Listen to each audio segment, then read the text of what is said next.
Hi అండి. Welcome to my channel. ఇవాళ పొయ్యి మీద కట్టెల పొయ్యి మీద చేపల పులుసు అండి. బెండకాయ వేసి ముందు చేప ముక్కలు శుభ్రం చేసేసుకుని ఉప్పు కారం పసుపు వేసేసండి. చింతపండు కూడా నానబెట్టేసుకోవాలి.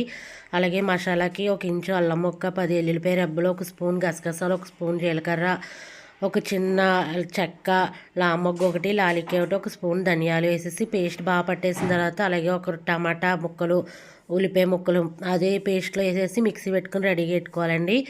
పొయ్యి మీద గిన్నె పెట్టేసి దాంట్లో 4 స్పూన్లు ఆయిల్ వేసేసి ఉల్లిపాయ ముక్కలు మగ్గిపోయిన తర్వాత ఇదిగోండి బెండకాయలు కూడా ఈ విధంగా కట్ చేసుకోవాలి. ఉల్లిపాయల ముక్కలు మగ్గిపోయిన తర్వాత పేస్ట్ కూడా వేసేసి అది కూడా మగ్గనిచ్చి తర్వాత చేప ముక్కలు కూడా వేసేసండి. అన్నీ వేసేసాం కదండి.